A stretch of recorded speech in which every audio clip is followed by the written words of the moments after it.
All right, in this video we're going to go through the steps to analyze the Precipitate Lab. We'll look at the combination of sodium chromate and aluminum sulfate, which form the precipitate. So these two solutions, when combined, form the precipitate. The first step is going to be to list the ions that are present in solution. From the sodium chromate, we get sodium ions, chromate ions. Notice that I don't put the 2 in there from the subscript of the sodium. That just tells me how many sodiums I have. And from the aluminum sulfate, we get the aluminum ion and the sulfate ion. At the beginning, you might as well have your table of ions out in front of you so you can kind of confirm that the ions that you're listing are actually located on that table. Step number 2 is to determine which ions may have come together to form the precipitate. The sodium and the chromate obviously were together before it started, so those two couldn't have come together to form the precipitate, nor could the aluminum and the sulfate. Given that ions, oppositely charged ions, are going to combine, we have the option of combining the sodium with the sulfate. And let me use a slightly different color here. And to make that balance out, we'd have an Na2SO4. So that would be one possibility, the positive ion from one, negative ion from the other. And the other possibility would be the aluminum combining with the chromate. And here to balance the charge, we would need to have 2 of the aluminums and 3 of the chromates. So there are 2 possible combinations for precipitates. Step 3, we need to try and eliminate one of those as the precipitate.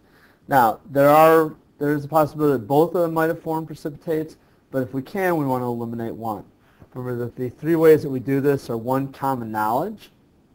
So common knowledge would include sodium chloride, which is table salt. We know that that dissolves, so that would not form the precipitate.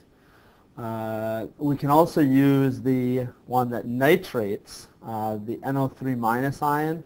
If that is present in a compound, it will not form precipitate either. So those are 2 common knowledge ones. Neither one of those apply here. Our second way of eliminating one is if that one of the possibilities was used as a solution. And we can see that the sodium sulfate is used as a solution in set number 4. So I can write down Na2SO4 is eliminated,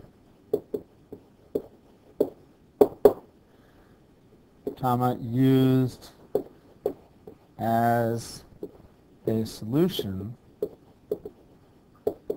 in set number 4. Remember, in the third way to eliminate would be if the 2 ions were together in some other solution, some other mixture, and they did not form a precipitate. All right, so we can then conclude that the precipitate is the aluminum chromate. So the 4th step is to write the overall equation for this reaction. So what I'm going to do is I'm going to put all the ions that we started with in solution down as the reactants. So I've got sodium ions present in there. I've got chromium ions present in there. Aluminum ions. Oops. And sulfate ions. Draw my arrow to my products. So my products, I know that my precipitate is going to be the the aluminum chromate. So that's my precipitate. And my sodium and sulfate ions are going to stay dissolved in solutions. I'm going to leave those the way they were.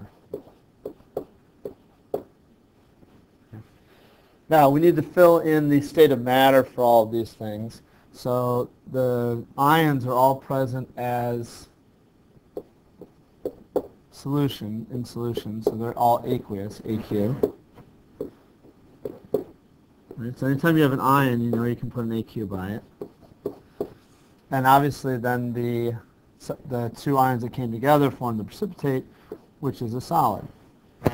Now the other thing we have to do here is balance the equation. Now these equations need to balance both by charge as well as by number of atoms of each element on both sides. For these types of equations, you can oftentimes balance the ions together. The most complicated part obviously looks like the aluminum chromate here. So I would put a 1 in front of that part. That gives me 2 aluminums. So I can put a 2 over here to balance out the aluminums. Gives me 3 chromates. Again, you can probably balance those together. So I can put a 3 there. And now here is where it gets a little tricky.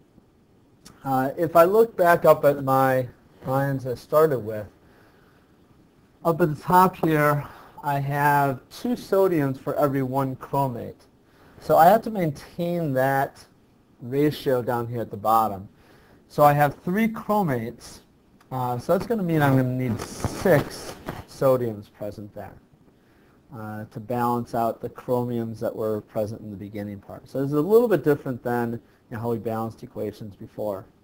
Likewise, the ratio of aluminum to sulfate, look back up here, needs to be 2 aluminums for every 3 sulfates. So here, if I have 2 aluminums, I'm going to need to have 3 sulfates. And then I can go ahead and balance the other side with a 6 and a 3 there. Okay. So there's our total ionic equation. And then the final step is to write just the net ionic equation, just the ions that actually participated in the reaction. So that would be the chromate. So we would have our CrO4 2-, our aluminum, Al3+, going to the aluminum chromate,